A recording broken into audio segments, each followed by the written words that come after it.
Le passe-partout.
Mesdames et messieurs, bonjour.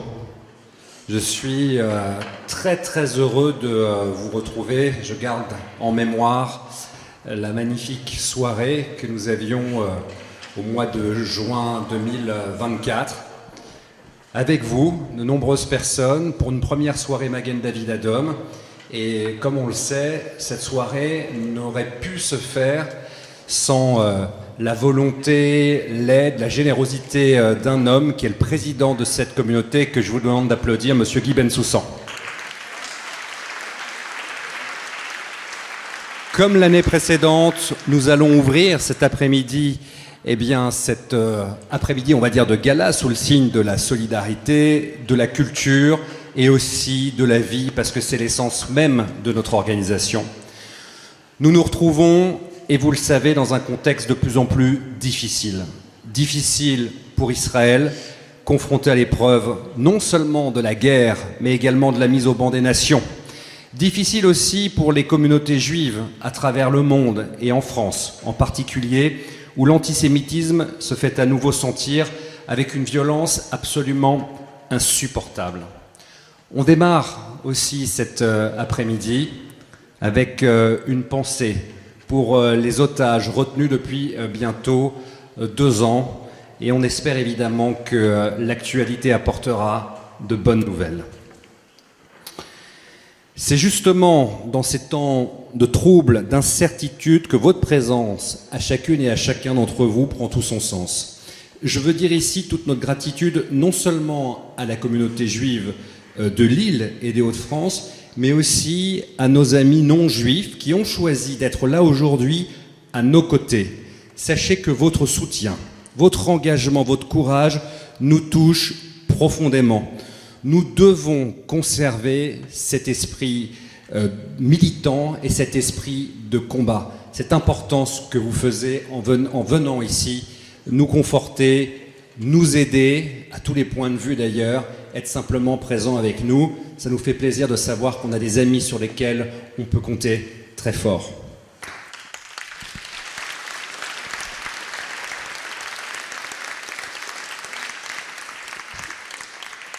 Permettez-moi de rappeler brièvement ce qu'est le Magen David Adom. C'est le service national des secours d'urgence en Israël, une organisation qui ne reçoit aucun financement de l'État et qui vit uniquement grâce à la générosité des donateurs à travers le monde. Jour et nuit, ces 37 000 volontaires et secouristes sauvent des vies, répondent aux urgences, collectent et distribuent le sang. Mais le MDA, c'est aussi une organisation humanitaire qui porte secours au-delà des frontières d'Israël, partout où la vie est menacée, quelle que soit l'origine, la religion ou la nationalité des victimes. Je tiens également à remercier de tout cœur l'équipe organisatrice. Je pense à Fabienne Zalkberg, que vous pouvez applaudir également. Et qui orchestre avec talent et énergie l'organisation de ces journées, de ces événements. Et je le sais pour vous aussi à Lille. Merci à ma collaboratrice Nathalie Azout pour son travail formidable. On peut, je crois, aussi également remercier, parce qu'à côté de chaque grand homme, il y a une grande femme. Merci Jacqueline Bensoussan de nous aider. Et puis à mon ami Ruth de l'unité internationale du Magen David Adom qui porte fièrement notre uniforme. Merci d'être là à toutes nos soirées à Lille, à Bruxelles et à Paris. Nous avons également le privilège d'accueillir Madame Samira Hérési, conseil régional, qui représente aujourd'hui Monsieur Xavier Bertrand, le président de la région. Merci Madame de votre présence, ainsi que Madi Dorchi, qui est en charge de la mémoire, conseillère régionale. Merci à vous d'être là.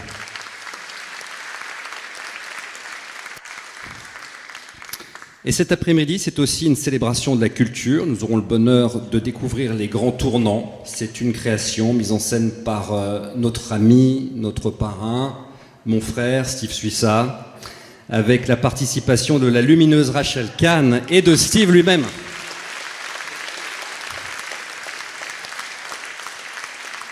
Enfin, je veux remercier du fond du cœur chacun d'entre vous pour votre générosité et votre engagement. Grâce à vous, le MDA peut poursuivre sa mission essentielle, protéger la vie en Israël et au-delà.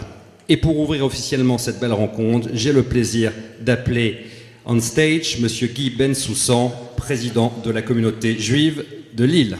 À toi, cher Guy.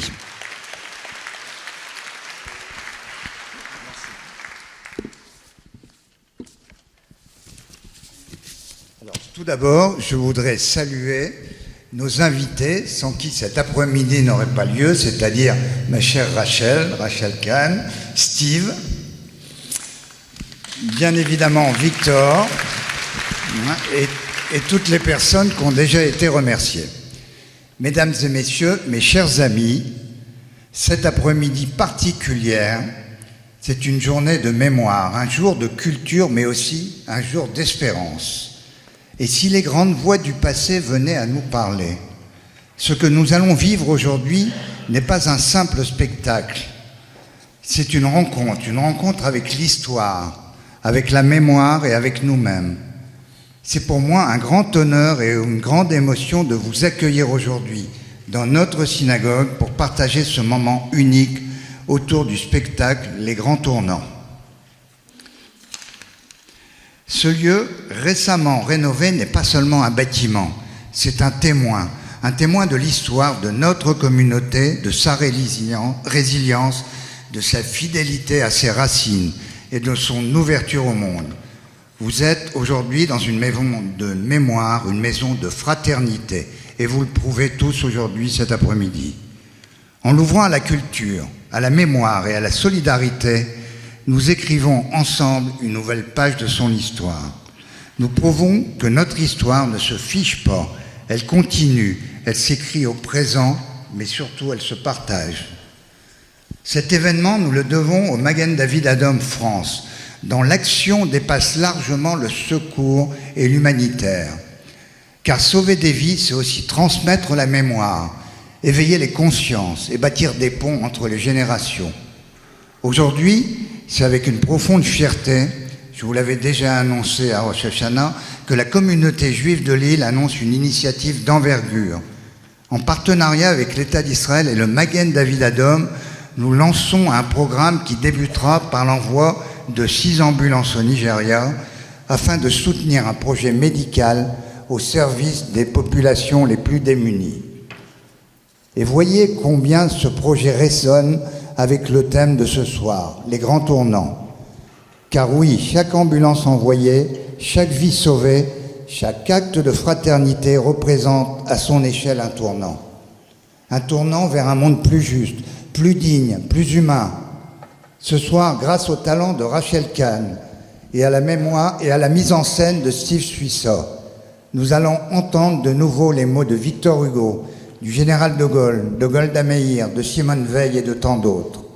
Ces mots ne sont pas des simples souvenirs, Ce sont des éclats de vérité qui ont changé le cours de l'histoire.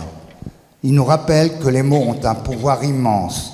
Ils peuvent redonner espoir, inspirer l'action et parfois même transformer le destin d'un peuple ou d'une nation. Mais les grands tournants ne sont pas seulement un retour vers le passé. C'est aussi un appel vibrant à réfléchir aux défis de notre temps. Car comprendre le passé, c'est éclairer l'avenir.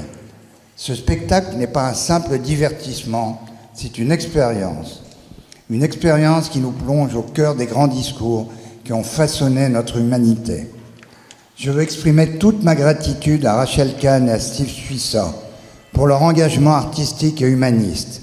Et je remercie chaleureusement le Magen David Adom France pour son soutien indéfectible. Enfin, je voudrais vous dire combien je suis heureux de vous accueillir ici à Lille pour ce moment culturel, citoyen et fraternel. Après la représentation, nous aurons la choix de poursuivre ces échanges autour d'un cocktail convivial dans notre centre communautaire rénové. Chers amis, ouvrons nos cœurs, tendons l'oreille et laissons ces grandes voix du passé résonner en nous pour éclairer les combats d'aujourd'hui et préparer l'avenir. Je vous souhaite à toutes et à tous une après-midi inoubliable à la hauteur de ces grands tournants. Merci. Merci Guy. Reste simplement un instant avec moi, je vais garder parce qu'il y a le déroulé dans ces papiers, simplement parce qu'on a envie de vous dévoiler aussi ce qui a été le fruit de la collecte de fonds de l'année dernière. D'abord, grâce à vous et aux 200-250 personnes qui étaient réunies, vous vous rappelez, on avait un projet, celui de financer un scooter médicalisé au nom de la communauté juive de Lille. Il a été fait et on a eu le plaisir de l'inaugurer il y a quelques mois lorsque nous étions en Israël dans le cadre d'une mission politique que nous avions organisée avec le MDA. Et d'autre part, ce qui était extrêmement réconfortant et généreux pour le Magen David Adom, c'est que l'année dernière, lors de cette soirée, le président de votre région, qui est un grand ami d'Israël et désormais un grand ami du Magen David Adom, Xavier Bertrand, est venu à notre soirée et il a pris un engagement qu'il a tenu, c'était de financer, grâce à une subvention de la région, un scooter médicalisé, un deuxième scooter médicalisé pour le Magen David Adom de cette région, Lille, et il faisait partie de la délégation. Il nous a accompagnés en Israël et on a pu l'inaugurer ensemble. Et je vous propose de voir ces photos. Vous avez un président courageux et je crois qu'on va peut-être inviter sur scène, si elle veut bien, Madame Madi Dorchi, qui est un conseiller régional en charge de la mémoire, et simplement au nom de Xavier Bertrand, dire quelques mots. Voilà, au Magen David Adom, en tous les cas, on est vraiment très très fiers, Madi, de ce projet qui s'est concrétisé. Effectivement, j'étais aussi présente l'année dernière, ça résonne un peu beaucoup. J'étais aussi présente l'année dernière et je ne peux que réitérer ce que vous venez de dire. Le président Xavier Bertrand est extrêmement solidaire de la communauté juive. Ça ne m'étonne pas et en fait, moi, au niveau de ma délégation, je le suis aussi puisque nous emmenons chaque année avec la région Hauts-de-France 120 lycéens à Auschwitz-Birkenau pour travailler justement sur ces notions d'antisémitisme et montrer ce que la haine de l'autre peut provoquer. Donc on est extrêmement vigilants sur ces notions en région Hauts-de-France et par l'intermédiaire du président Xavier Bertrand. Donc voilà, vous pouvez compter sur lui, ça je le sais, vous pouvez compter sur la région et continuer sur nous pour défendre ces valeurs qui sont, quand on voit que tous les jours nous avons encore aujourd'hui des actes antisémites, c'est profondément révoltant et il ne faut vraiment pas baisser la garde et être extrêmement vigilant là-dessus. Voilà. Merci beaucoup, Madame Dorchi, merci. Et on était également fiers, je suis venu en train avec le président du Magen David Adom du Luxembourg, mon ami Gabriel Bendayan, et sur le chemin en taxi qui nous amenait à la synagogue, on a vu aussi ces portraits des otages qui se trouve sur le fronton non pas de l'hôtel de ville, mais de la région Hauts-de-France. Merci aussi pour ça, c'est très courageux de le faire.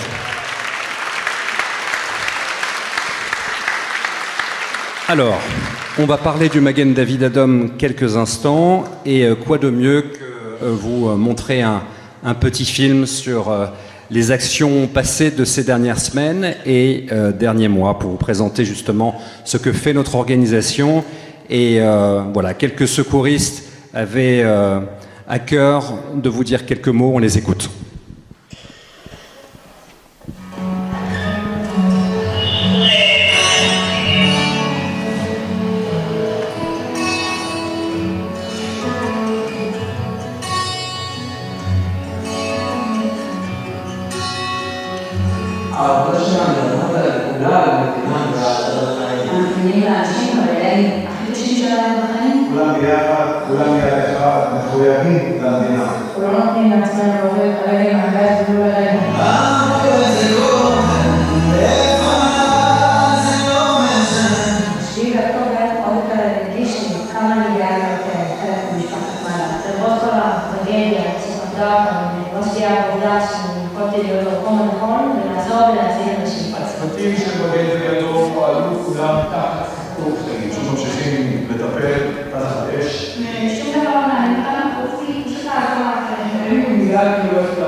Tu vois, Guy, ils sont juifs, orthodoxes ou non, ils sont arabes, ils sont druzes, ils sont chrétiens et ils font partie de cette organisation.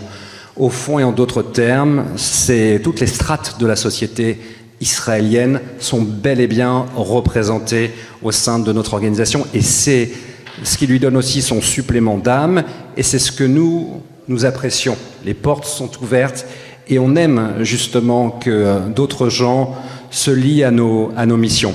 On appelle désormais ici avec nous Steve Suissa et Rachel Kahn pour un petit échange avant le début du spectacle.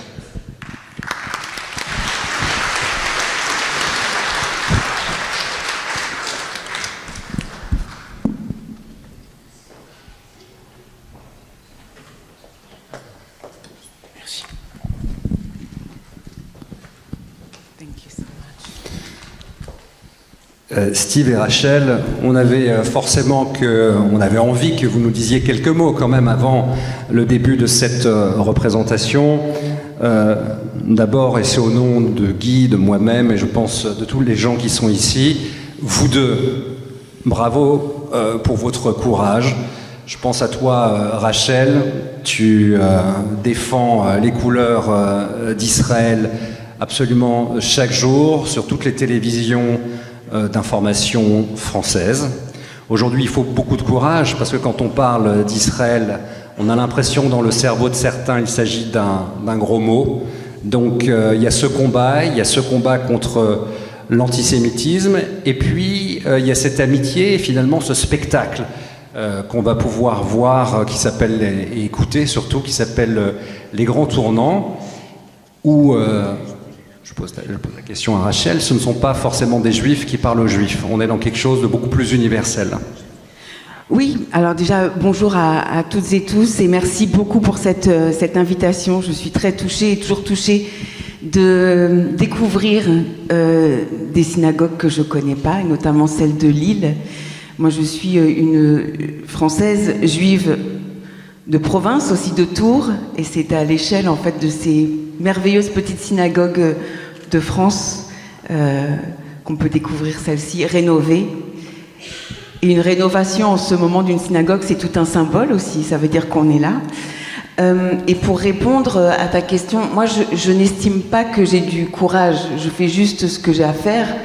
en tant que Française et par rapport aux Lumières et à notre universalisme, même si je sais qu'on nous a accusés de ne plus être universels il n'y a pas très longtemps, c'était une évidence pour moi de reprendre un peu ces textes avec Steve. C'est une proposition de Steve de reprendre ces textes qui ont marqué l'histoire du monde et donc qui résonnent avec aussi une histoire française et notamment avec le moment que nous traversons pour nous donner du courage. C'est un rendez-vous pour nous redonner à tous un peu de force.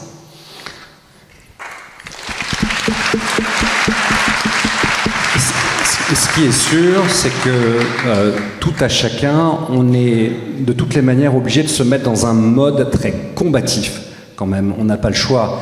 Et il y a un avant et un après le 7 octobre. Et on a vu qui étaient nos amis et qui ne l'étaient pas. Moi, je veux te parler d'une chose, Steve. Tu as touché toute la France quand, il y a quelques semaines, tu as répondu aux questions de Pascal Praud sur CNews, où tu parlais aujourd'hui de la difficulté, toi qui est l'un des metteurs en scène qui a proposé le plus de spectacles à Paris, des mises en scène, etc. Il y en a des fois 4 ou 5 spectacles qui tournaient en même temps. Aujourd'hui, c'est plus la même. Et même toi qui anime sur France 2 une émission religieuse toutes les semaines, qui a un propos qui est un propos quand même lumineux, chaleureux, généreux, aujourd'hui, certains voudraient t'empêcher de faire ton métier. Oui. Bah, c'est raté. Bah oui, déjà. Et puis, quand on a la chance d'être très croyant, même si j'étais pas parti comme ça au départ, j'étais plutôt traditionnaliste que croyant. Et en avançant dans le temps, il y a des choses qui se passent dans nos vies qui font que tout d'un coup, nos chemins, on se perd. Et à un moment, on essaye de chercher du sens. Après ce 7 octobre, en effet, où 2 immenses stars ont voulu absolument me boycotter de la France, ils y sont arrivés. Et tout d'un coup, il a fallu réinventer. Et quand il a fallu réinventer, c'est devenu beaucoup moins people, je dirais, mais c'est devenu beaucoup plus profond au niveau du sens. Et je me suis mis à rencontrer des opportunités qui m'étaient totalement étrangères. Et aujourd'hui, j'estime que c'est une force. C'est-à-dire que d'avoir l'humilité de s'occuper de 2000 enfants à Sderot, orphelins, qui ont envie de cours d'art-thérapie ou de méthodes de MDR, de faire des festivals entre la France et Israël de théâtre, de faire une émission qui aujourd'hui rassemble à peu près 800-900 000 personnes tous les dimanches, alors que quand je l'ai prise, elle faisait 100 000 personnes, ou de me proposer et de faire le tour avec le Magen David Adom dans cette sublime synagogue et de vous rencontrer et de montrer à travers les rénovations de cette synagogue qu'une synagogue peut être aussi un mélange de culte et de culture, et que ce qu'on va faire cet après-midi est ouvert à des religieux, à des non-religieux, à des traditionalistes, à des non-juifs. Tout d'un coup, d'ouvrir les portes du patrimoine juif et d'ouvrir la culture et d'ouvrir le champ des possibles montre qu'on n'est pas refermé sur nous-mêmes et qu'on est capable encore de pouvoir réinventer et réinventer. Mais Steve, non seulement on n'est pas fermé sur nous-mêmes, mais on se rend compte aussi que les gens ne sont pas refermés sur eux-mêmes. Je dis ça parce que les retours de cette émission a bouleversé des millions de gens, et la plupart, c'est pas des juifs. Et c'est ça qui est très touchant, et je le vois bien de toutes les façons, parce que au jour d'aujourd'hui, les religieux regardent pas cette émission, par exemple, le dimanche matin, très peu, et 95% de l'audimat n'est pas juif. Et pour autant, c'est ce qui fait que ce matin, c'était Kippour, la semaine dernière, c'était une autre thématique, la semaine d'après, ça va être l'histoire des Juifs de Nice, la semaine d'après, ce sera peut-être l'histoire des Juifs de Lille, et comme ça, tout d'un coup, on s'ouvre et on montre aux gens à quel point, moi j'ai des courriers, des centaines de milliers de courriers par mois où les gens me disent mais c'est presque du développement personnel.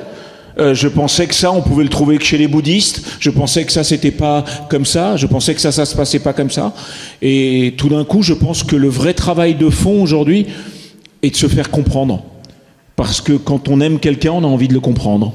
Et l'idée qu'une synagogue s'ouvre encore une fois cet après-midi pour entendre des mots, pour entendre des textes, pour avoir des gens qui sont pas forcément là tous les vendredis ou tous les samedis, je trouve ça formidable.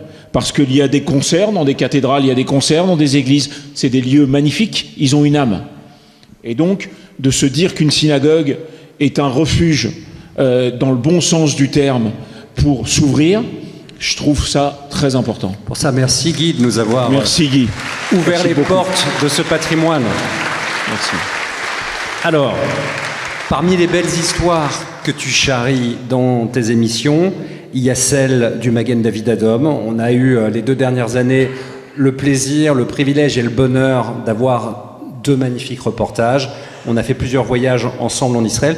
Toi aussi, Rachel, tu faisais partie de notre délégation au mois d'avril ou de mai dernier. Tu y as retenu plein de belles choses. Tu as vu des choses qui sont extraordinaires. D'abord, toi, Steve, aujourd'hui, je sais que l'organisation, elle a une place très spécifique dans ton cœur. Moi, je passe la moitié de l'année en Israël, où je m'occupe de beaucoup d'enfants et de théâtre et de festivals. Et en fait, je fais beaucoup de routes, puisque tous les jours, je vais à Sderot travailler avec des enfants. Et ce que j'adore dans le Magen David Adom, c'est qu'à chaque fois que j'ai vu un incident, petit, grand, grave, improbable, ces gens arrivent, sont là, et tant que vous n'êtes pas sur pied, ils repartent pas. Et il y a 2 scooters qui arrivent, il y a une ambulance orange, il y a une ambulance blanche. Ils vous encerclent de leur amour, et tant que la personne n'est pas safe, ça repart pas. Et ça arrive en 2 minutes. Et je trouve ça magnifique, et c'est pour ça que j'ai eu l'audace de vouloir faire une émission le dimanche matin, parce que pour moi, qui sauve une vie, et pas que pour moi, heureusement, pour le Talmud avant tout, sauve l'humanité tout entière. Et c'est la devise du Magen David Adom. Et donc, cette association, où je vois ces 37, 38 ou 39 000 bénévoles à l'action, tout le temps, n'importe où, dans n'importe quel poste de ce pays, me touche et me rassure. Parce que je me dis que je peux laisser sortir mon fils, qu'il n'y a pas de problème, et que tout d'un coup, il y a quelque chose d'héroïque dans le dévouement, dans la volonté, dans le courage et dans la constance qui rassure. Et je pense qu'on a un moment où on a fondamentalement besoin que ça existe. Merci Steve. Rachel, toi aussi, un mot sur le Magen David Adom. Tu as passé une semaine avec nous. Je sais que tu as, au-delà de la sympathie et de la générosité, de toutes les choses positives qui se dégageaient de ce voyage, il y a des choses très sérieuses également que tu as vues. Et tu as découvert une organisation que tu connaissais finalement de loin. Maintenant, tu la connais de près. Oui, absolument. Merci beaucoup. C'est surtout que les organisations sont ce qu'elles font. Et que là, par rapport à, je vais dire le mot, par rapport à la propagande qui opère, par rapport à la haine qui opère, par rapport à cette guerre contre la vérité, cette guerre contre le réel, ce que j'ai vu du Magen David Adom, c'est non seulement des cas d'accident, mais aussi des cas de l'amour de la vie, par rapport à cette banque du sang, totalement universelle, qui fournit tous les pays du monde, toutes les religions du monde, tous les continents,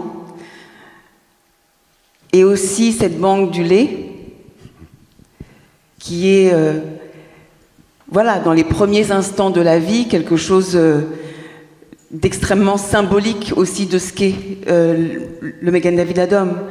Et donc, les organisations sont ce qu'elles font. Et j'ai pas envie de mettre en concurrence certaines autres, mais vous avez un rang international qui tient véritablement le rang d'organisation internationale à la hauteur de cette exigence-là et de cette humanité-là. Merci beaucoup. Rachel, Steve, on tient avec vous 2 magnifiques ambassadeurs. Restez juste avec nous. Ah, peut-être Guy a une question. Simplement une chose, il faut que vous regardiez ce petit film. C'est le dernier film qu'on va vous présenter et qui raconte une histoire on ne peut plus émouvante. ולך תודה שהצלת את החיים שלי. וואי, אתה לא יודע כמה כיף לראות אותך ככה.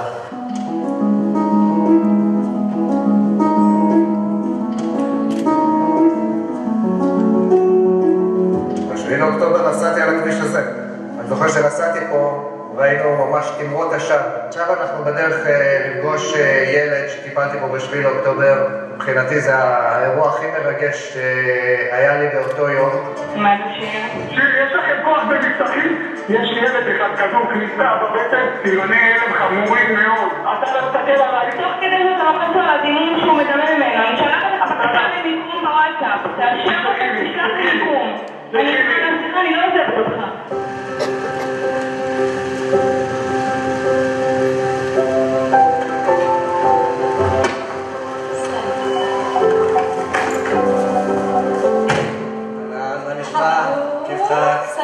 אתה זוכר? אתה זוכר אותי? וואי, טוב לראות אותך, וואו, איזה יופי. אתה זוכר שהיית באמבולנס? זה האמבולנס שנסעת בו איתי. היית איתי מאחורה. וואי, לא יודעת איזה מרגש זה. הוא אמר לי, הוא קרא לאמא שלו וזה היה כל כך קשה.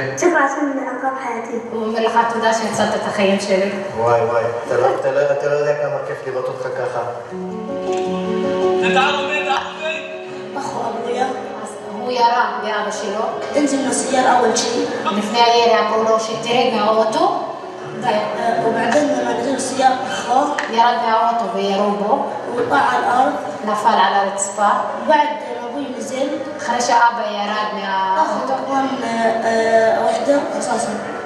גם ירו עוד ירי בתוך האוטו. وطبت في مين. אחד מהם פגע בעטלה. וזאת الدم. אז הבטן שלו התחילה לדמם. بعدين طلعنا فيه. לקחו אותו באמבולנס. התחלתי לטפל, אתה זוכר שנתתי לך את הזריקה ביד? חיברתי לך את זה, מדדתי לך לחץ דם. يحط مين القوابل. הוא זוכר שהוא שם לו את הזריקה ואת הקאמלה. והגענו לבית חולים, רצנו איתך פנימה לרופאים שיטפלו בך.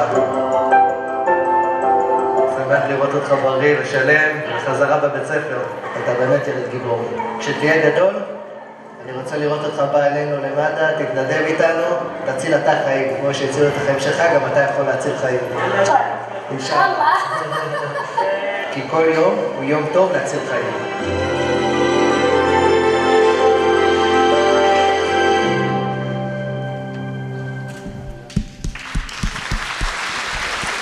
Guy, je crois que c'est la première fois qu'on a entendu Inch'Allah dans ta synagogue. Voilà, on va se laisser quelques minutes maintenant pour passer à l'action. C'est comme 10 minutes d'entracte, mais pour nous c'est un peu plus que ça parce qu'il s'agit de la collecte de fonds. Vous avez chacun sous vos sièges ou dans votre sac cette fameuse enveloppe qu'on vous a remise. Et voilà, le seul mot que je puis vous dire, c'est soyez le plus généreux possible, évidemment en fonction de vos moyens. Je rappelle que Magen David Adom, c'est 37 000 volontaires dans tout Israël qui sauvent des vies, évidemment en Israël, mais partout dans le monde. Une organisation qui n'est pas financée par l'État. Et chaque item matériel, chaque ambulance, chaque scooter médicalisé, chaque véhicule, chaque station est financé entièrement par des dons. Donc voilà, 7 ou 8 minutes, on récupère les enveloppes de celles et ceux qui veulent faire leurs dons. Et puis place ensuite au spectacle, au grand tournant, avec nos deux amis, Rachel Kahn et Steve Suissa. Merci à tous.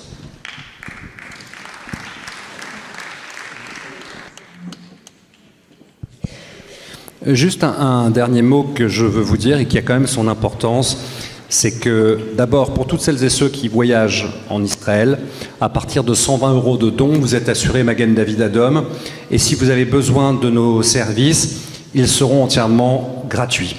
Et la seconde chose, c'est qu'évidemment, on est une organisation d'intérêt général. Et dans quelques semaines, d'ailleurs, on va devenir d'utilité publique, ce qui va rajouter au prestige de l'association en France. Et en échange de votre don, bien sûr, vous recevrez dans la folie ce qu'on appelle le reçu CERFA, que vous pourrez déduire de votre impôt sur le revenu. Merci.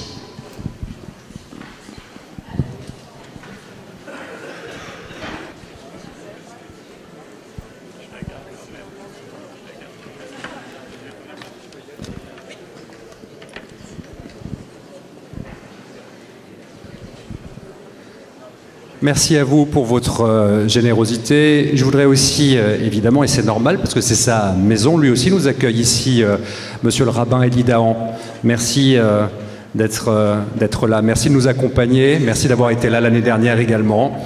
Place à Rachel Kahn et Steve Suissa. C'est les grands tournants. Merci à vous deux.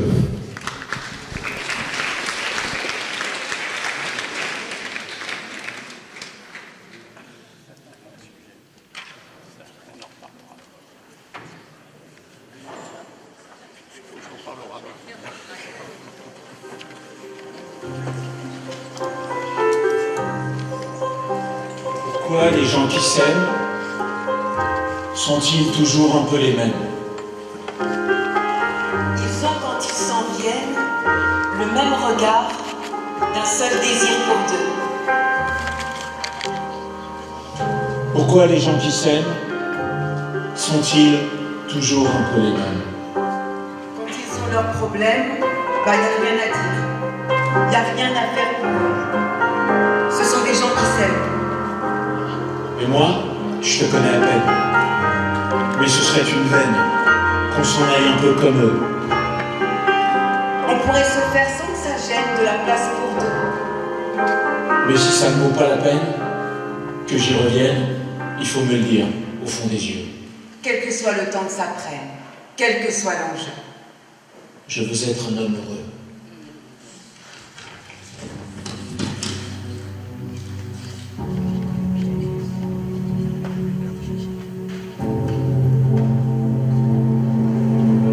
I have a dream that one day this nation will rise. Yes, we can. Thank you. God bless you. Ich bin ein Berliner.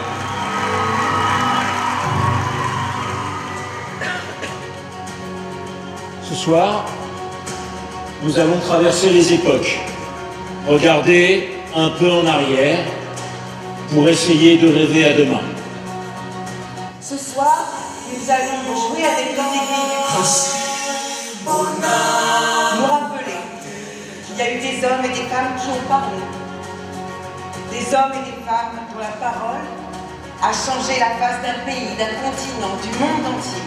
D'autres qui ont changé parfois un amour, un sentiment, un moment. En fait, nous allons nous rappeler de tous ces mots qui ont créé des émotions. Ce sont les grands tournants.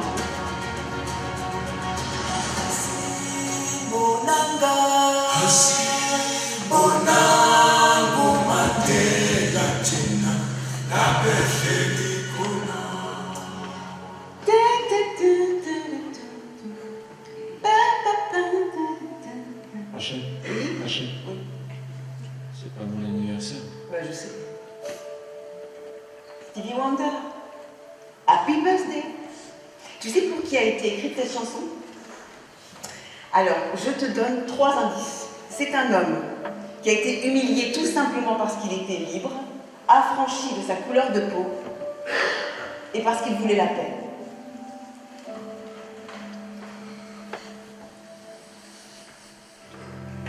Washington, 1963. Une foule immense s'étend devant le Lincoln Memorial. Martin Luther King, figure de proue du mouvement pour les droits civiques, s'apprête à marquer l'histoire. Dans un discours vibrant, il partage son rêve, celui d'une Amérique où la couleur de la peau ne dictera plus les destins. I have a dream. est bien plus qu'un discours. C'est le cri du cœur d'un peuple en quête de justice. Oui, Steve. Mais en 1967, Martin Luther King, c'est aussi sa fameuse lettre à un ami antisioniste. Tu nous racontes ?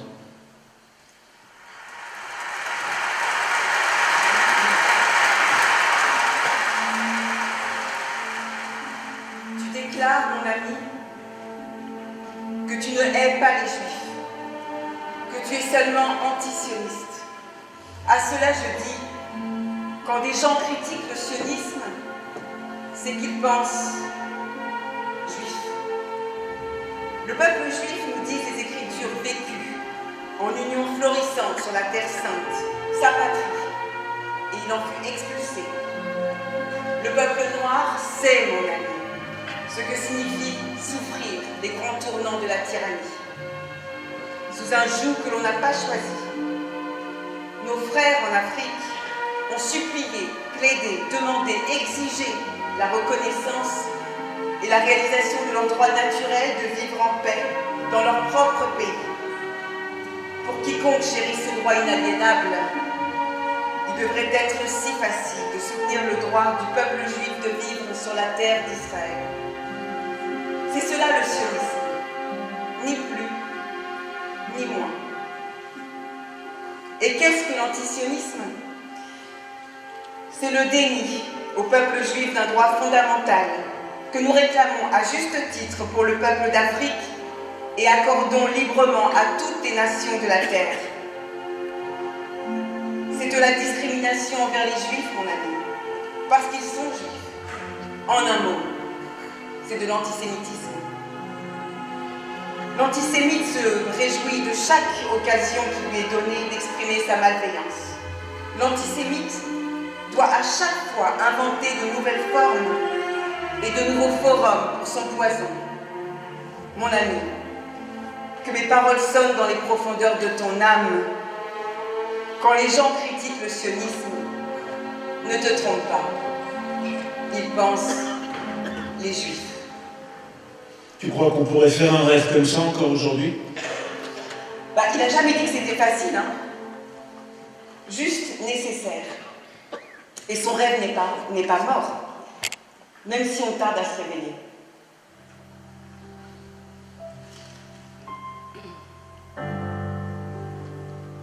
Une des anecdotes les plus drôles sur l'auteur concerne un de ses nombreux admirateurs.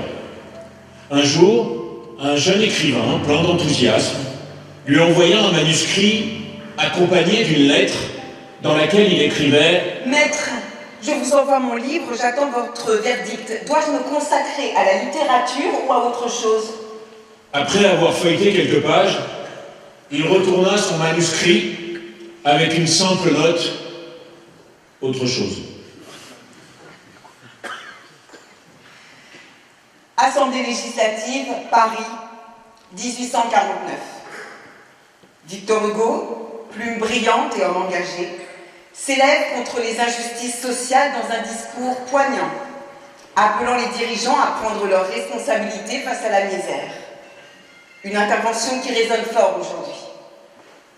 Je ne suis pas, messieurs, de ceux qui croient qu'on peut supprimer la souffrance en ce monde.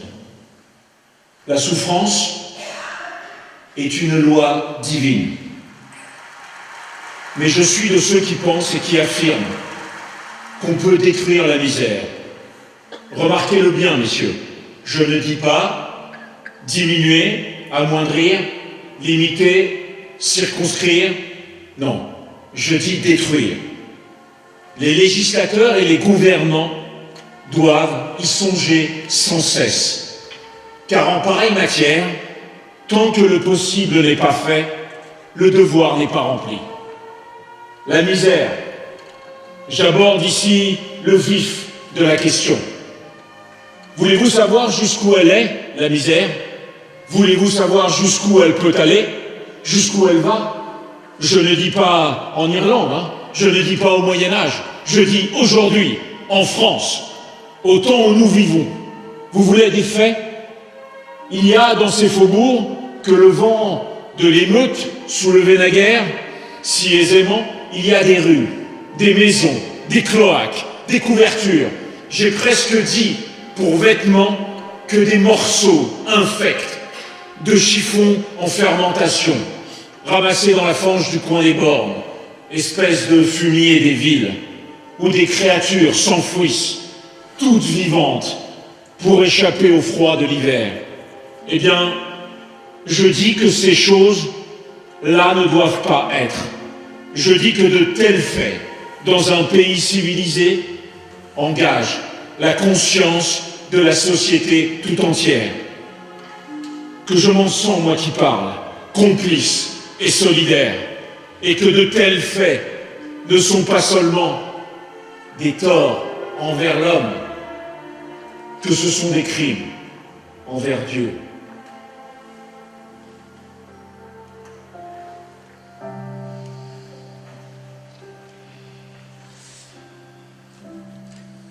Je te demande pas de m'embrasser. Je te demande pas de t'excuser quand je pense que tu as eu tort. Je te demanderai même pas de me prendre dans tes bras quand j'en ai le plus besoin. Je te demande pas de me dire que je suis belle, même si c'est pas vrai, ni de m'écrire quoi que ce soit de tendre. Je te demanderai pas de m'appeler pour me raconter ta journée, ni de me dire que je te manque. Je te demanderai pas de me remercier pour tout ce que j'ai fait, pour toi, ni de t'inquiéter pour moi quand mon moral est au plus bas. Et bien sûr, je ne te demanderai pas de soutenir mes choix, ni de m'écouter quand j'ai 1000 histoires à te raconter. En fait, je te demanderai rien. Pas même d'être à mes côtés pour toujours. Parce que si je dois te demander, alors je n'en veux plus. J'ai tenu en introduction à ce prochain discours à vous lire cette lettre que Frida Kahlo aurait écrite à son mari, Diego. Parce que oui, trop souvent les femmes ont eu à demander, et parfois même supplier.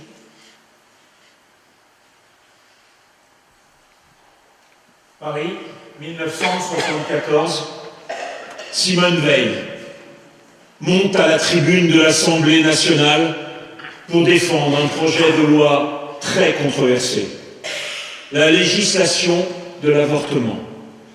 Face à elle, une salle hostile, elle fait preuve alors d'un courage exemplaire, marquant un tournant dans la lutte pour le droit des femmes. Je voudrais tout d'abord vous partager une conviction de femme. Et je m'excuse de le faire devant cette assemblée presque exclusivement composée d'hommes. Aucune femme ne recourt de gaieté de cœur à l'avortement. Il suffit d'écouter les femmes. C'est toujours un drame. Et cela restera toujours un drame. Mais comment l'ignorer ? Actuellement en France, on estime à plus de 300 000 par an le nombre des avortements. Ces avortements se pratiquent dans des conditions qui sont un véritable scandale. Il y a d'abord ceux qui, dans des conditions de fortune, mutilent des femmes à vie et en tuent plusieurs centaines chaque année en France. Qui suis-je ? Qui sommes-nous pour juger ces femmes ? Nous devons voir la réalité en face et tenter d'apporter une réponse à ce drame. Nous devons le faire d'abord pour les femmes. Nous devons le faire ensuite pour la société. Et nous devons le faire enfin pour notre pays. Il ne s'agit pas de promouvoir l'avortement. Il ne s'agit pas d'instaurer un droit à l'avortement, mais de donner à celles qui ne peuvent pas faire autrement la possibilité de ne pas risquer leur vie. C'est une réforme de progrès, une réforme d'humanité. Et pourtant, on l'a insultée, on a insulté sa robe, son corps, son silence après-guerre. Parce qu'elle portait toutes les douleurs à la fois. Femmes, juives, ministres et libres.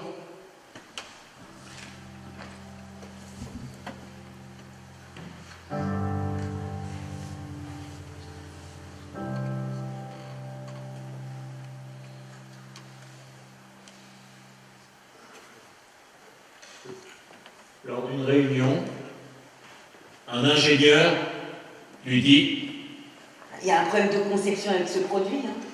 Il faudrait beaucoup de travail pour le résoudre. « Vous voyez un problème, vous ?» Il est là, juste devant nous. Non. Si je le vois pas, c'est qu'il n'y a pas de problème. Université de Stanford, Californie 2005. Steve Jobs, fondateur d'Apple, s'adresse à de jeunes diplômés. Dans un discours intimiste, il revient sur les épreuves qui ont façonné sa vie, l'abandon, l'échec, la maladie. Et pourtant, il en tire une leçon inspirante. Rester affamé, rester fou. Un appel à oser, à créer, à persévérer. Aujourd'hui, je vais vous raconter une histoire. Une histoire, c'est tout. Je suis parti du Reed College après 6 mois. Mais pourquoi? Cela avait commencé avant ma naissance. Ma mère biologique était une jeune étudiante, sans mari mais avec un diplôme d'études supérieures. Et elle avait décidé de me mettre à l'adoption. Elle pensait très fort que je devais être adopté par des parents diplômés. Tout était donc prêt. Je devais être adopté par un avocat et sa femme. Sauf que quand je suis né, ils ont décidé à la dernière minute qu'ils voulaient une fille. Les parents qui étaient sur la liste d'attente reçurent un appel au milieu de la nuit leur demandant « Nous avons eu un garçon que nous n'attendions pas. Est-ce que vous le voulez ?» Ils ont dit « Oui, bien sûr. » Toutes les économies de mes parents, qui étaient de classe ouvrière, sont donc passées dans des frais universitaires. Et après 6 mois, je ne voyais plus l'intérêt. Je n'avais aucune idée de ce que je voulais faire de ma vie, mais l'université ne pouvait plus rien m'apporter. C'était plutôt effrayant à cette période, mais en regardant en arrière, je crois que c'est la plus belle décision que j'ai prise de ma vie. Je n'avais pourtant pas d'endroit où dormir. Je rapportais des bouteilles de coca pour récupérer les 5 cents de dépôt et m'acheter de la nourriture. Mais tout ce que j'allais découvrir par la suite, avec ma curiosité et mon intuition, allait se révéler inestimable. Le Reed College, à cette époque, proposait sûrement la meilleure formation en calligraphie de tout le pays. Et puisque j'en étais parti et que je n'avais pas à suivre les cours normaux, j'ai décidé de suivre ce cours. Rien de tout ça n'avait une chance d'avoir une influence dans ma vie. Mais 10 ans plus tard, lorsque nous avons conçu le premier ordinateur, Macintosh, tout m'est revenu. Et nous avons créé donc le premier ordinateur avec une belle typographie. Bien sûr qu'il était impossible de relier ces choses quand j'étais à l'université. Mais c'est devenu très clair en regardant 10 ans plus tard. On ne peut pas, en fait, relier les choses en regardant en avant.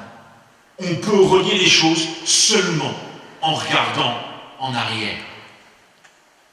C'est pour ça que vous devez avoir confiance dans le fait que les choses vont se lier dans le futur, d'une manière ou d'une autre.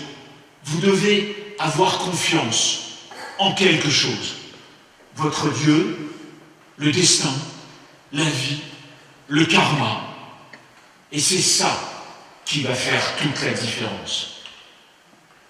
Alors maintenant que vous allez devenir de jeunes diplômés, restez affamés, restez fous. Bon, en même temps, c'est facile à dire, hein, quand on est patron d'Apple. Oui, enfin, il est viré de sa propre entreprise, humilié, il aurait pu tout abandonner. Hein. Ah oui, en fait, c'est tomber pour se réinventer. Ben, si c'était pas ça, les grands tournants.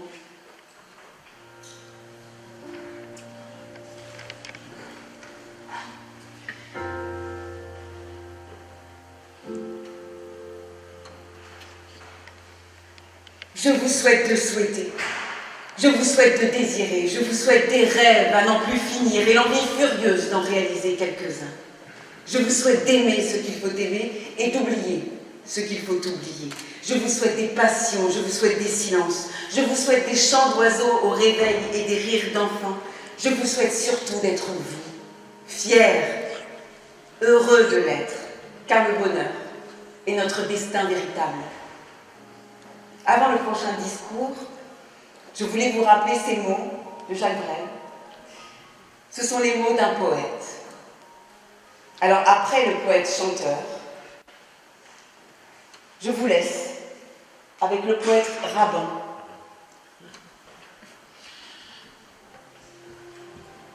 Ne demande jamais ton chemin à quelqu'un qui le connaît, tu risquerais de ne pas t'égarer. Anéantir son ego, se fondre dans l'absolu, on ne peut le faire qu'en parlant avec Dieu et dans un endroit déterminé et à une heure indiquée. Ce temps, c'est la nuit. Cet endroit, c'est un chemin solitaire. En s'isolant et en lui parlant, on purifie son cœur. On annule complètement son ego et l'on s'unit à l'infini. Vous êtes partout où sont vos pensées. Alors assurez-vous que vos pensées sont bien là où vous voulez qu'elles soient. Il ne nous est jamais donné d'épreuve que nous ne puissions surmonter. Dans la vie, on marche sur un pont très étroit. Le plus important, c'est de ne pas avoir peur. Lorsque l'homme fait une action dans la joie, il s'ouvre au miracle. Rien ne libère autant que la joie. Elle affranchit l'esprit et emplit l'âme de calme. Perdre espoir, c'est un peu perdre sa liberté. C'est un peu perdre ce que l'on est. Chaque jour, il faudrait pouvoir danser, ne fût-ce seulement que par la pensée. Danse, frappe des mains, fais surgir la mélodie, fais éclater le présent. Découvre le miracle de l'aube, fracturant la noirceur de la nuit. Fais danser les lettres, les voyelles amoureuses, les lointaines consonnes. Fais danser les mots pour qu'ils deviennent des oiseaux. Car les désirs de ce monde sont comme des raies de lumière dans une pièce sombre. Ils semblent concrets jusqu'à ce que l'on tente de les saisir avec la main. Si tu crois que tu peux faire du tort, alors dis-toi que tu peux le réparer. Si tu crois que tu peux faire souffrir, alors dis-toi que tu peux guérir. Mais demande jamais ton chemin à quelqu'un qui le connaît, tu ne risquerais de ne pas t'égarer. Rabbi Nachman de Breslev.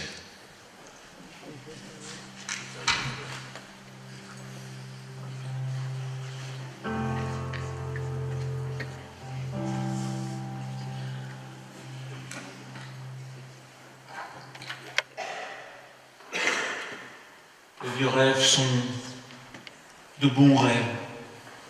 Ils ne se sont pas réalisés, mais je suis content de les avoir eus. Je me comportais comme une autre femme et pourtant, j'étais moi, plus que jamais.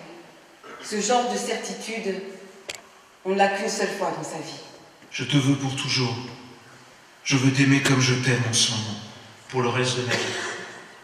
Mais tu ne comprends pas? On perdrait tout si on partait ensemble. Je ne peux pas renier toute une vie pour en construire une nouvelle. Comprends-moi. Aide-moi à faire en sorte que je puisse continuer à t'aimer toute ma vie.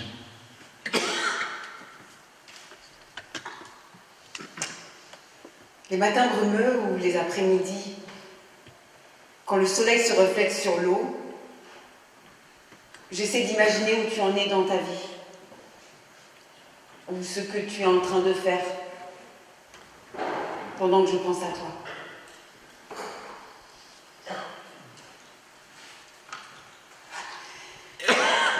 Je n'ai plus de patience pour certaines choses. Non pas que je sois devenue arrogante, mais tout simplement parce que je suis arrivée à un point de ma vie où je ne veux pas perdre plus de temps avec ce qui me blesse ou ce qui me déplaît. Je n'ai aucune patience pour le cynisme, la critique excessive ou les exigences. J'ai perdu la volonté de plaire à celui qui ne m'aime pas et de sourire à celui qui ne veut pas me sourire. Je ne dédie plus une seule minute à celui qui ment ou à celui qui veut me manipuler. J'ai décidé de ne plus vivre avec la prétention, l'hypocrisie et la malhonnêteté. Je n'arrive plus à tolérer l'arrogance. Je n'ai pas à m'adapter au commérage. Je déteste les conflits et les comparaisons. Je crois à un monde de contraires. Et c'est pour ça que j'évite les gens avec un caractère rigide ou inflexible. En amitié, je n'aime pas le manque de loyauté ou la trahison. Je ne m'entends pas bien avec ceux qui ne savent pas donner un compliment et qui ne savent pas encourager. Les exagérations m'ennuient et pour couronner le tout, je n'ai aucune patience avec ceux qui ne méritent pas ma patience.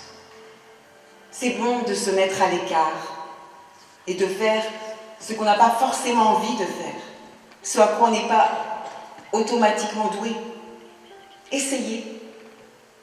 Essayez, c'est important. Tout ce qui nous rend heureux est assez simple au fond. L'amour, la nourriture, tout le reste. Le pouvoir, l'influence, la force, toutes ces choses veulent prendre le pas sur ce qui compte vraiment. Mais tant que l'on a de quoi manger et un toit sur la tête, il suffit de se détendre et de profiter. Pourquoi les gens qui s'aiment sont-ils toujours un peu rebelles? Ils ont un monde à eux que rien n'oblige à ressembler à ceux qu'on nous donne en modèle. Pourquoi les gens qui s'aiment sont-ils toujours un peu cruels? Quand ils nous parlent d'eux, il y a quelque chose qui nous éloigne un peu. Ce sont des choses humaines.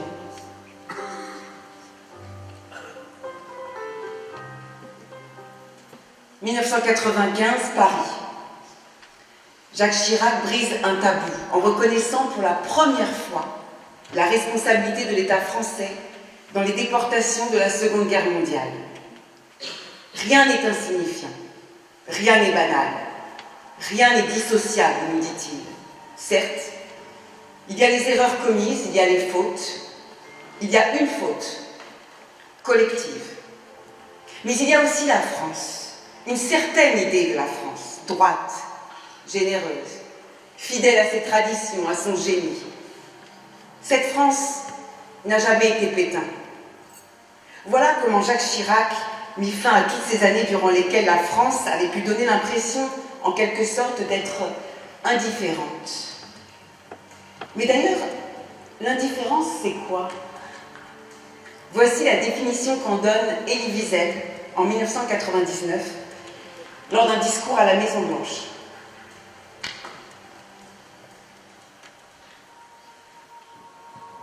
Il y a 54 ans, jour pour jour,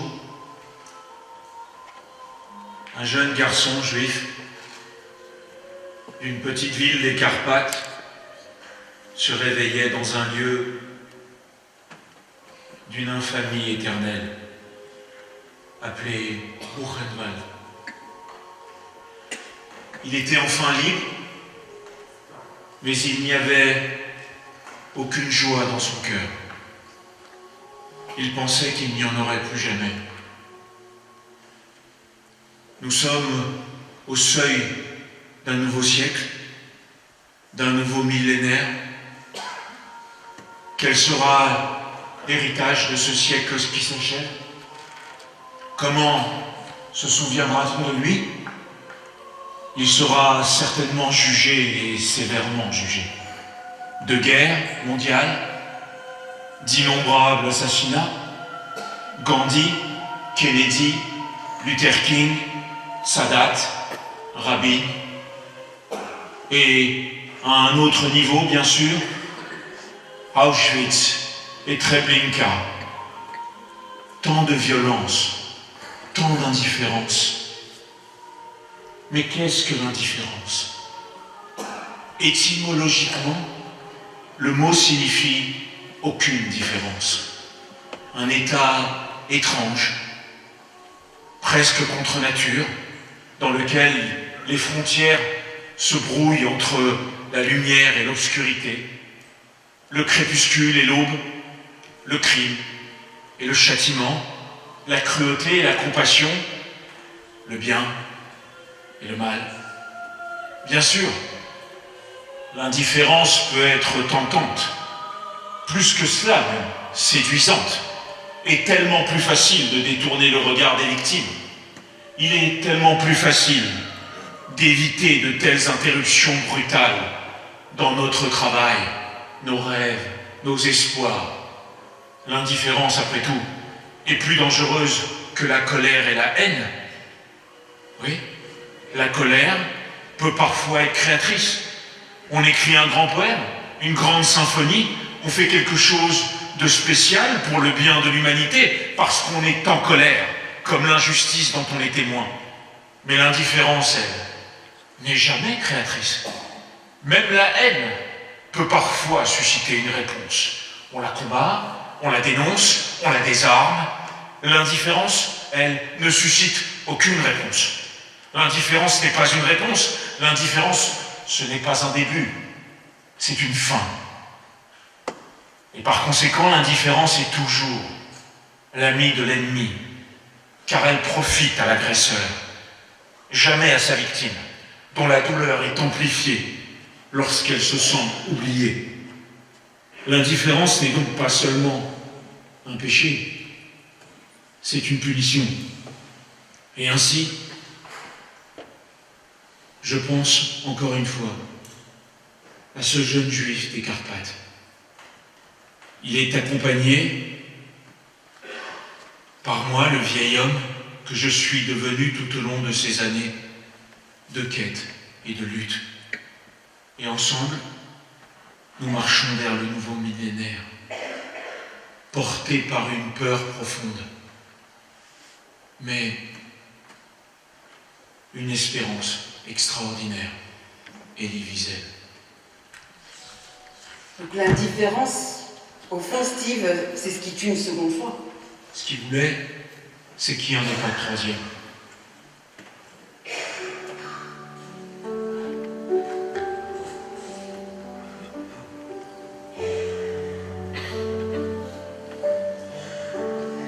Un jour, lors d'un dîner mondain, un homme un peu snob la regarde de haut et lui lance: Madame, vous êtes une danseuse à la silhouette incroyable. Mais avouez-le, vous ne devez pas être une grande intellectuelle. Alors, plus exactement, mon cher, j'ai dansé devant tellement d'imbéciles que j'ai fini par comprendre leur manière de penser. Joséphine Baker. Elle construit des liens indéfectibles avec la Ligue internationale contre l'antisémitisme au sortir de la guerre. Les décennies suivantes, elle intervient dans des meetings, des galas de l'association. Cet extrait est un discours prononcé lors d'un meeting à Paris. Mais quelle importance que je sois noire, blanche, jaune ou rouge. J'aime tout le monde. Et je voudrais être aimée en retour. Et je respecte toutes les religions, toutes les croyances. Dieu, en nous créant, n'a pas fait de différence. Alors, pourquoi l'homme voudrait-il le surpasser en créant des lois auxquelles Dieu même n'a pas songé? Comme la vie est drôle. Les années passent mais ne se ressemblent pas. Hier, j'ai été adoptée par vous. Et vous m'aviez surnommée l'enfant terrible de Paris. Et aujourd'hui, je suis devant vous, parlant de problèmes graves. C'est parce que j'ai la même confiance en votre cœur aujourd'hui que je l'ai eue à mon arrivée en France, il y a 29 ans. Et je n'ai jamais été déçue. Je savais, dès le commencement, que je vous aimerais avec fidélité et compréhension jusqu'à la fin de mes jours. Je savais que ce n'était pas en vain que je vous avais donné mon amour. C'est pourquoi, peu après mon arrivée, j'ai adopté la nationalité française. Car ici, je me sens libre et heureuse de vivre. Et au moment où l'on trouve le bonheur absolu et complet, on peut dire avec conviction, ceci est mon pays. Elle chantait, elle dansait, elle pensait. Elle résistait. Une femme, une noire, une mère de 12 enfants adoptés. Panthéonisée au nom de la France, libre et universelle.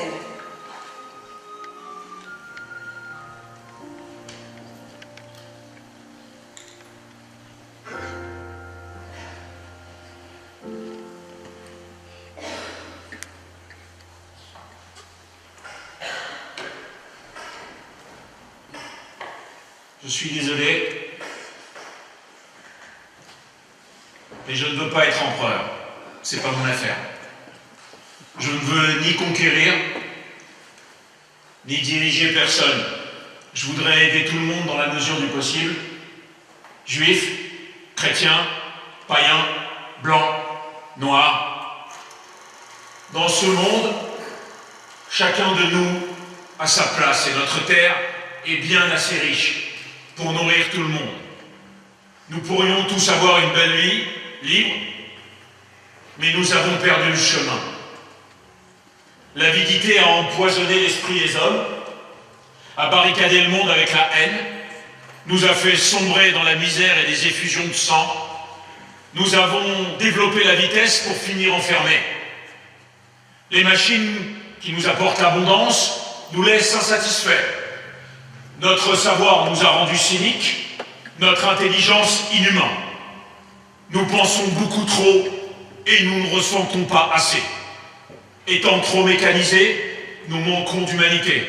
Étant trop cultivés, nous manquons de tendresse et de gentillesse. En ce moment même, ma voix retentit et elle atteint des millions de gens à travers le monde, des millions d'hommes, de femmes, d'enfants désespérés, victimes d'un système qui torture les faibles et emprisonne des innocents. Soldats, si je puis vous appeler ainsi, ne vous battez pas pour l'esclavage, mais battez-vous pour la liberté. Vous, le peuple, vous avez le pouvoir de rendre la vie belle et libre, le pouvoir de faire de cette vie une merveilleuse aventure. Alors au nom même de la démocratie, utilisons ce pouvoir. Des brutes vous ont promis toutes ces choses pour que vous leur donniez le pouvoir. Ils mentent.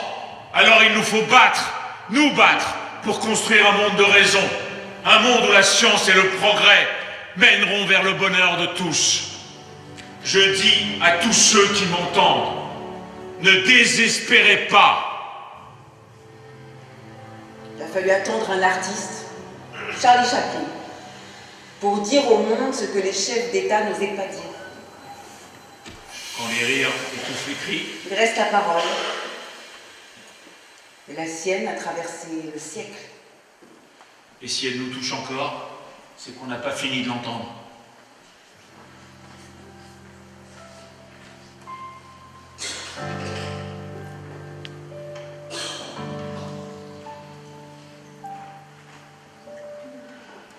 Un jour, Henry Kissinger, alors secrétaire d'État des États-Unis, lui dit, sur un ton diplomatique, « Je tiens à vous rappeler, madame, que je suis avant tout un Américain, ensuite un secrétaire d'État, et pour finir un Juif. » Mais Henri, mais c'est formidable.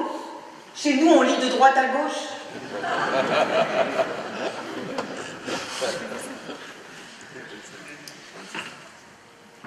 Nous ne faisons pas partie de l'Europe, et j'allais dire à mon grand regret. Mais cela fait si longtemps que c'est ainsi que nul ne peut effacer ce fait géographique. Pourtant, l'histoire de l'Europe et celle du peuple juif s'entrelacent.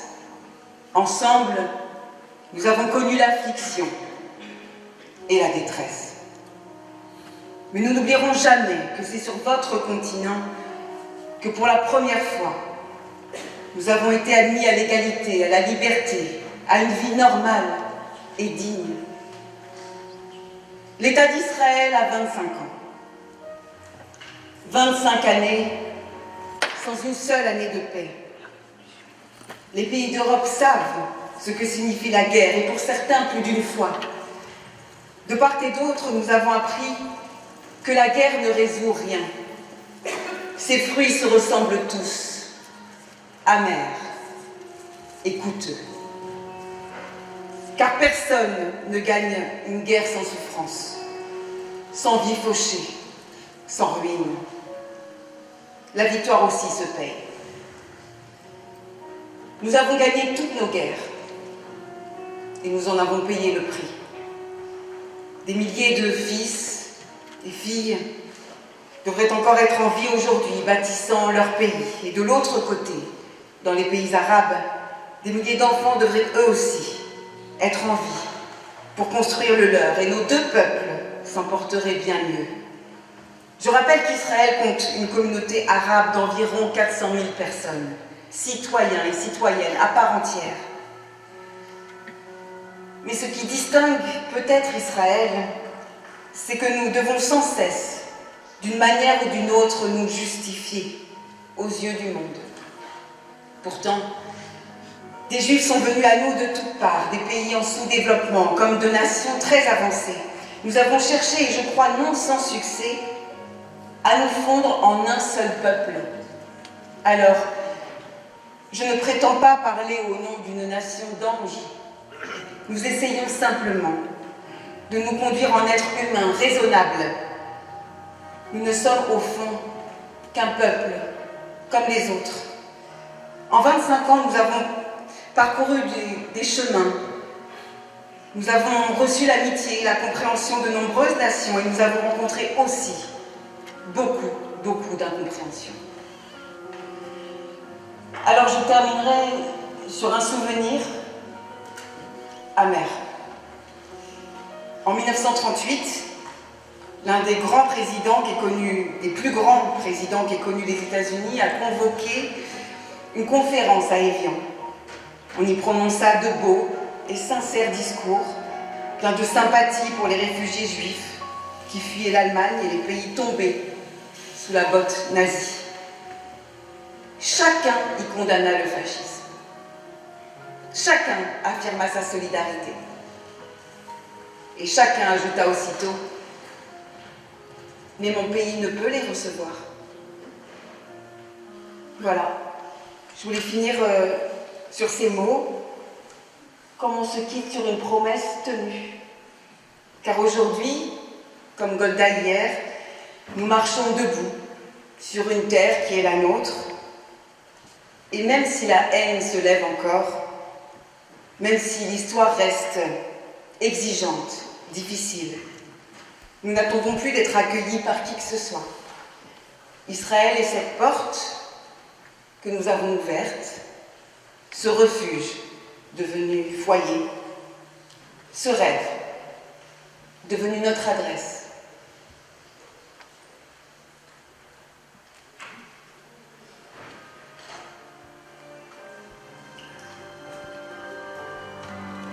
Et moi je te connais à peine, mais ce serait une veine qu'on s'en aille un peu comme eux. On pourrait se faire sans que ça gêne de la place pour deux. Mais si ça ne vaut pas la peine que j'y revienne, il faut me le dire au fond des yeux. Quel que soit le temps que ça prenne, quel que soit l'enjeu, je veux être un homme heureux.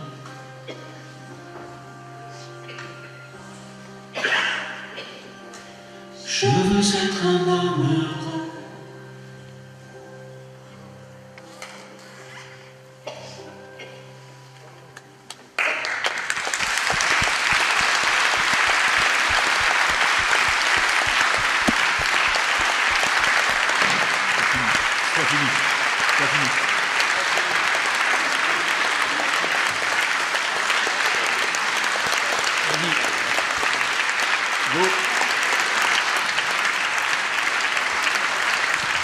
Tu veux quoi?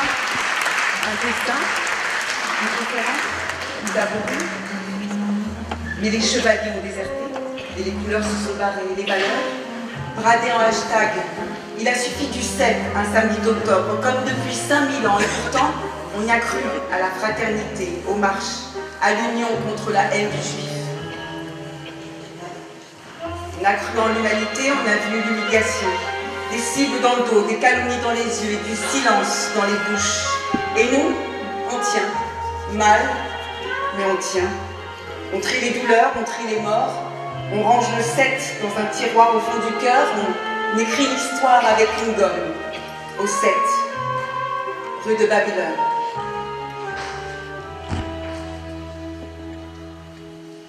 Un pogrom, noyé dans la propagande. Les idiots utiles font des poèmes en nous expliquant que la guerre c'est mal. Des complices en collab sur Insta, hashtag apartheid, hashtag colonisation, hashtag génocide. Étrange, non?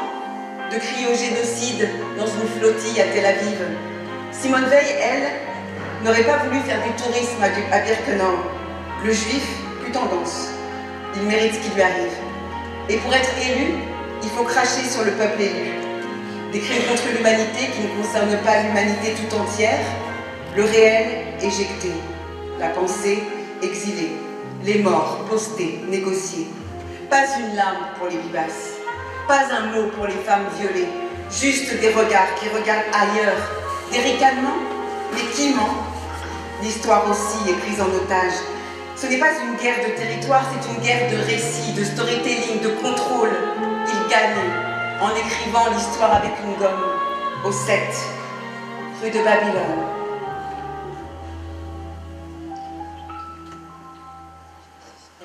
Les enfants d'Israël sont comme Israël. C'est leur existence même qui est en danger et pendant qu'on rêve de nous effacer, on efface déjà nos noms sur les boîtes aux lettres. Ce n'est pas un conflit importé, c'est une déportation mentale. On le sait que si la terreur dépose les armes, la guerre s'arrête. Mais que si Israël les dépose, c'est la fin d'une terre, d'un peuple. Depuis le 7, tous les bébés du monde sont seuls. Un Kaddish pour l'UNICEF.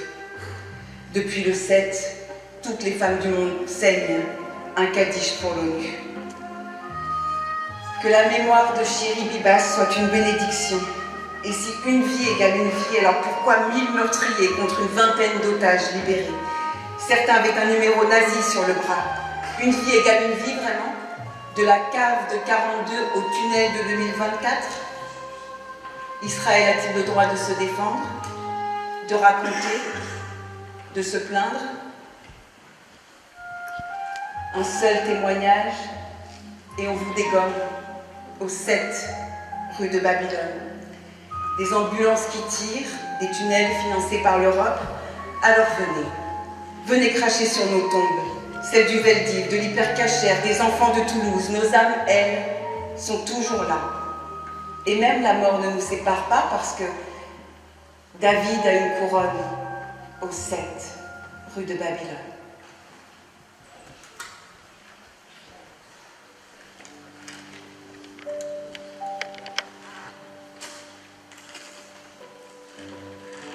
J'ai longtemps cru que le bonheur se trouvait dans la maîtrise. Maîtriser un plateau, un plan, un silence. Puis un jour, j'ai compris que le grand tournant, c'est d'accepter de ne plus tout maîtriser, mais de tout assumer. On parle de boycott, de lignes à tracer, de frontières de mots. Moi, j'ai choisi des ponts, parce que la culture n'est pas une barricade, c'est un passage. Un passage entre ce que je pense et ce que vous ressentez, entre nos blessures et nos beautés. La scène m'a appris qu'on peut tenir fermement ses convictions, sans lâcher la main de l'autre. Mon tournant, il n'a pas eu lieu en une date. Il a eu lieu quand j'ai décidé d'être entier, plutôt qu'aimable. Quand j'ai préféré l'inconfort du vrai au confort du bruit. Quand j'ai compris que diriger, ce n'est pas imposer un regard, c'est agrandir le champ. Je ne crois pas aux listes noires, je crois aux salles pleines.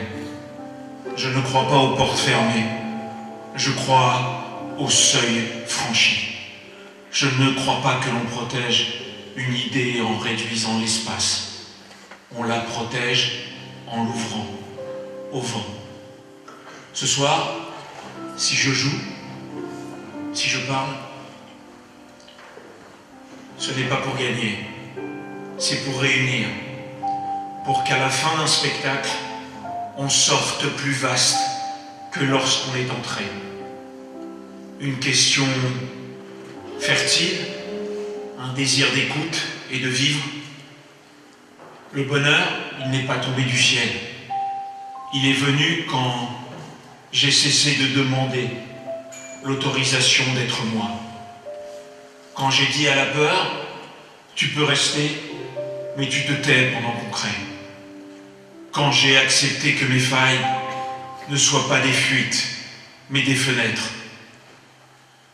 Alors, je conclus simplement. Merci d'avoir traversé avec nous.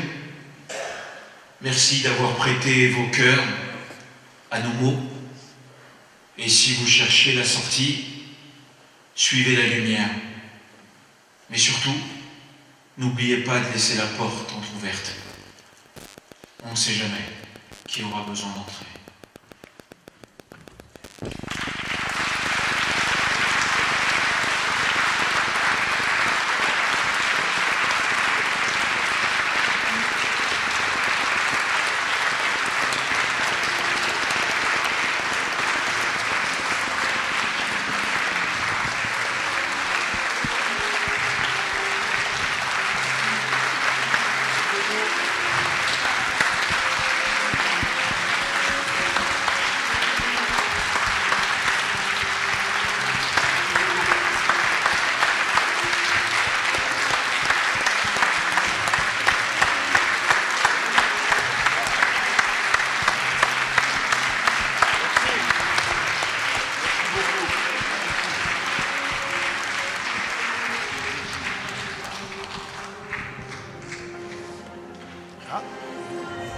Partez déjà.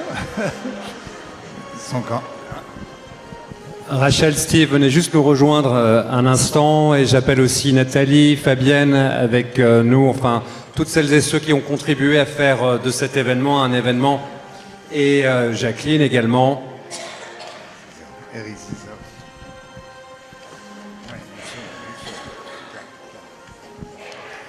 Merci à vous deux, vraiment, vous nous avez beaucoup émus.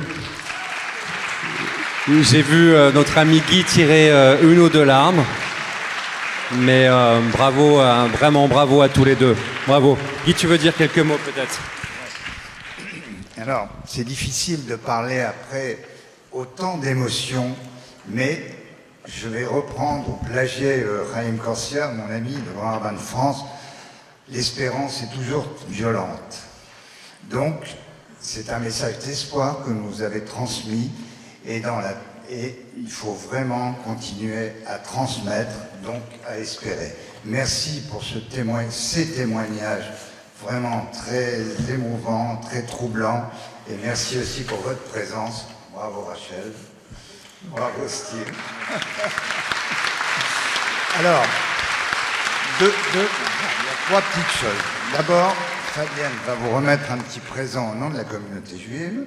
Après, nous allons avoir notre merveilleux Razan qui va nous chanter une chanson. Il ne veut pas, il se cache, Il va Et après, je vous invite au pot de l'amitié dans notre nouveau centre communautaire. Voilà.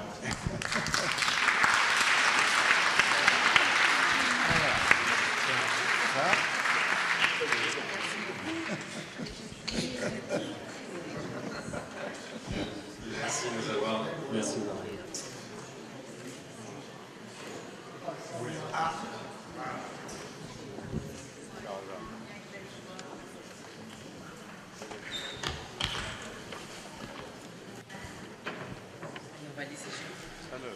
Alors c'est un chant pour nos soldats. C'est surtout une bénédiction. Que Dieu les garde, où qu'ils soient, dans les airs, sur terre, dans la mer, et qu'ils puissent ramener très bientôt tous nos otages à la maison. Amen.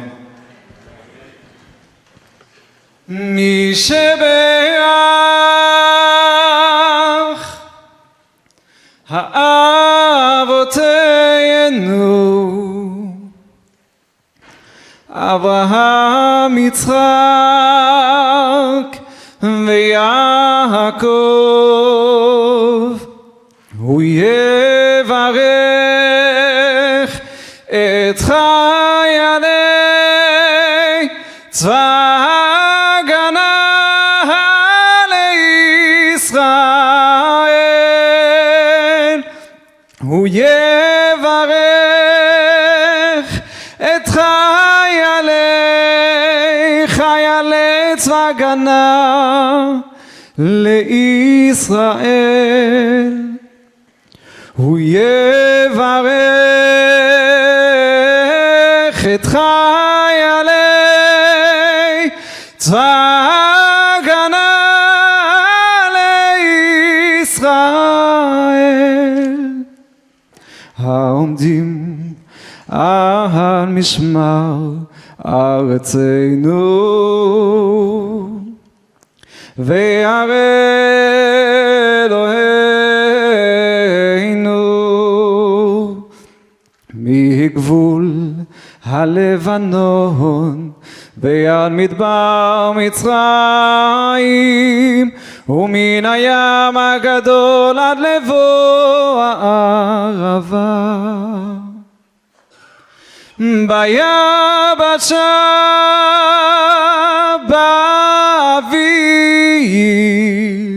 באוויר ובים, הוא יברך את חיילי צבא ההגנה לישראל, ייתן השם את אויבינו הקמים עלינו ניגפים לפניהם.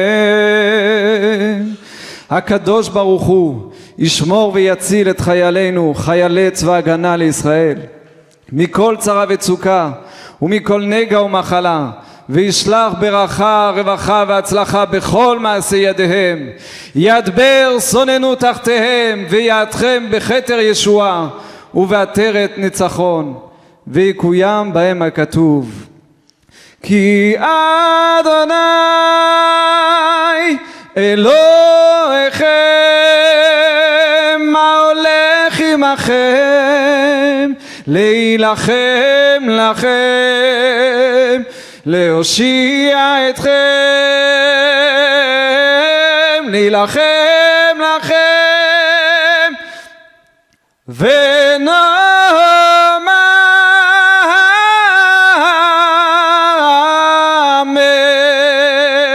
tous ensemble, הוא יברך את חיילינו, חיילי צבא הגנה לישראל, הוא יברך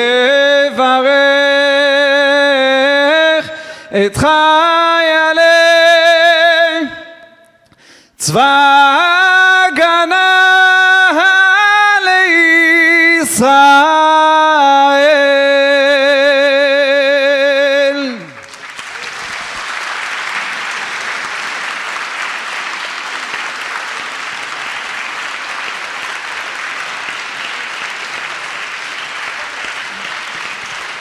Merci beaucoup, Toda Rabba.